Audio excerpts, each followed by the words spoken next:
Open school inter పరీక్షలకు పకడ్బందీగా ఏర్పాట్లు చేయాలని జిల్లా కలెక్టర్ డాక్టర్ బిఆర్ అంబేద్కర్ ఆదేశించారు. రేపటి నుంచి ప్రారంభం కానున్న ఇంటర్ పరీక్షలపై తమ ఛాంబర్లో సంబంధిత అధికారులతో శుక్రవారం సమన్వయ కమిటీ సమావేశాన్ని నిర్వహించారు. ఇంటర్ అర్హత పరీక్షలు శని, సోమవారాల్లో జరుగుతాయని, ఫిబ్రవరి 10 నుంచి ప్రాక్టికల్ పరీక్షలు ప్రారంభమవుతాయని ఆర్ఏఓ మాజీ ఆదినారాయణ తెలిపారు. ప్రాక్టికల్ పరీక్షలు ఉదయం 9 గంటల నుంచి 12 గంటల వరకు, మధ్యాహ్నం 2 గంటల నుంచి 5 గంటల వరకు జరుగుతాయని చెప్పారు.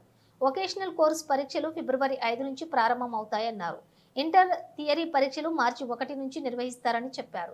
ఇంటర్ పరీక్షలకు మొత్తం 41,270 మంది విద్యార్థులు హాజరు కానున్నారని, వీరిలో 35,253 మంది సాధారణ ఇంటర్, 6,017 మంది వొకేషనల్ ఇంటర్ పరీక్షలకు హాజరవుతారని తెలిపారు. మొదటి సంవత్సరం పరీక్షలకు 20,902 మంది, ద్వితీయ సంవత్సరం పరీక్షలకు 20,368 మంది మొత్తం హాజరవుతారని చెప్పారు. సాధారణ ఇంటర్ పరీక్షల కోసం 93, వొకేషనల్ పరీక్షల కోసం 38 పరీక్షా కేంద్రాలను ఏర్పాటు చేసినట్లు తెలిపారు. మొత్తం 793 మంది ఇన్విజిలేటర్లను నియమించినట్లుగా వివరించారు. జిల్లా విద్యాశాఖ అధికారి యు మాణిక్యం నాయుడు మాట్లాడుతూ, మార్చి 3వ తేదీ నుంచి 15వ తేదీ వరకు జరిగే ఏపీ ఓపెన్ స్కూల్ ఇంటర్ పరీక్షలకు 1,313 మంది విద్యార్థులు హాజరవుతారని, వీరిలో 1,087 మంది రెగ్యులర్, 226 మంది ప్రైవేటు విద్యార్థులు ఉన్నారని చెప్పారు. వీరి కోసం జిల్లాలో 7 పరీక్షా కేంద్రాలను ఏర్పాటు చేసినట్లుగా చెప్పారు. మొత్తం 60 మంది ఇన్విజిలేటర్లను నియమిస్తున్నట్లుగా చెప్పారు. 20,902 మంది ఉన్నారు సార్. 20,902 సార్. గవర్నమెంట్ ప్రైవేట్ అలాగే సెకండ్ ఇయర్ 20,368 మంది ఉన్నారు సార్. మనకి ఫస్ట్ ఇయర్ సెకండ్ ఇయర్ కూడా రాస్తున్నారు. 41,000 దగ్గర ఉన్నారు సార్. మనకి 41,270 ఉన్నారు సార్. అంటే దీనికి సంబంధించి అంటే జనరల్ కాలేజ్ కూడా కొన్ని లొకేషన్ కూడా ఉన్నాయి సార్.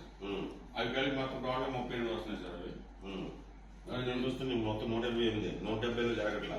180 జరగదు సార్. 178 జరుగుతుంది. వీళ్ళ డ్యూటీ ఏంటి? ముగ్గురు 1, 2, 3 అన్న డ్యూటీలు ఏంటి? వీళ్ళు అందరూ కూడా ఎన్ని కాలేజీలో చూసుకుని ఆ కాలేజీల దగ్గర ఏంటంటే కొంచెం డ్రింకింగ్ వాటర్ అది ఉందా లేదా లేకపోతే ప్రొవైడ్ చేయడం, శానిటేషన్ ఒకటి, ఇది ఒకటి కొంచెం అది చూసుకోండి. అమ్మ 170 కాలేజీ కూడా మీరు మనకి మెడికల్ టీం పెట్టండి.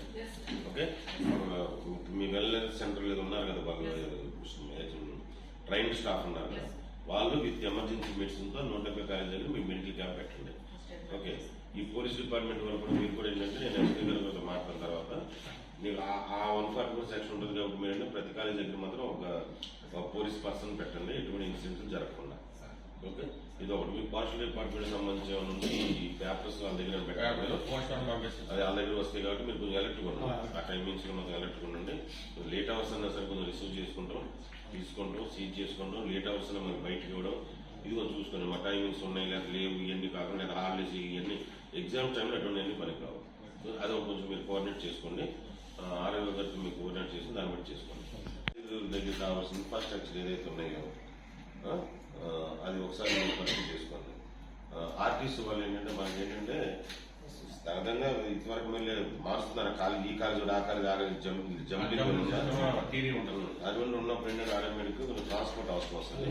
అది మీరు లిస్టు ఆర్టీసీ వాళ్ళకి ఇవ్వండి. కాలేజ్ సెంటర్స్ లిస్ట్ ఆర్టీఓస్లో బస్సెస్ ఉన్నాయా లేవా, లేదా మనం పెట్టుకోవాలా అని పేమెంట్ ఆఫ్ కాస్టే కాబట్టి మీకు నష్టం ఉండదు కాబట్టి మీరు ఆ బస్సు ఫెసిలిటీ ఒకటి చూడండి.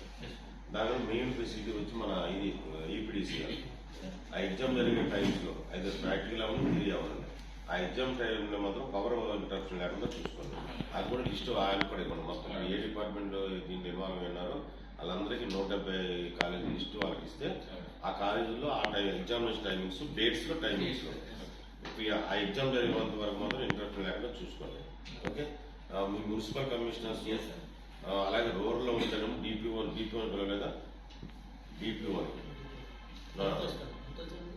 పర్సన్స్ అందరినీ అపాయింట్ చేయడం సార్. అందరూ కూడా ఆర్డర్స్ ఇవ్వడము, ఎగ్జామ్ పీస్ఫుల్ గా జరిపించడము, తర్వాత మార్క్స్ వెంటనే ఈవినింగ్ అయ్యేసరికి మార్క్స్ ఆన్లైన్ పోస్టింగ్ చేయించడము, ఆ రకమైన కార్యక్రమాన్ని ఫస్ట్ ప్రాక్టికల్ ఎగ్జామ్స్ మార్చి 1 నుండి మొత్తం ఆ కాలేజీల దగ్గర 144 సెక్షన్ ఇష్యూ చేయాలి. ఒకసారి జిల్లా నుండి మేము పోస్టింగ్ ఇష్యూ చేశారు. ఓకే, ఎన్ని సెంటర్స్ ఎగ్జామినేషన్ సెంటర్స్ తీసుకుని ఆ కాలేజీ దగ్గర ఈ 144 సెక్షన్ ఇంపోజ్ చేస్తూ పోస్టింగ్ ఇష్యూ చేయండి. అలాగే దానికి 24 అవర్స్ ముందు ఆ చుట్టుపక్కల అన్ని కూడా జెరాక్స్ షాపులు, ఇటువంటి అన్ని కూడా మొత్తం క్లోజ్ చేయమని చెప్పి ఒక ఇన్స్ట్రక్షన్స్ ఇష్యూ చేయండి. ఆ కాలేజీ చుట్టుపక్కల 100 మీటర్ల దూరంలో కూడా ఈ జెరాక్స్ షాపులు కానీ టెలిఫోన్ ఈ షాపులు ఇవన్నీ కూడా ఉండకుండా క్లోజ్ చేసే విధంగా యాక్షన్ అదొక మన దగ్గర ప్రొసీడింగ్ ఇష్యూ చేయండి. ఆ వర్క్ తహసీల్దార్స్ని కోఆర్డినేట్ చేయమన్నారు.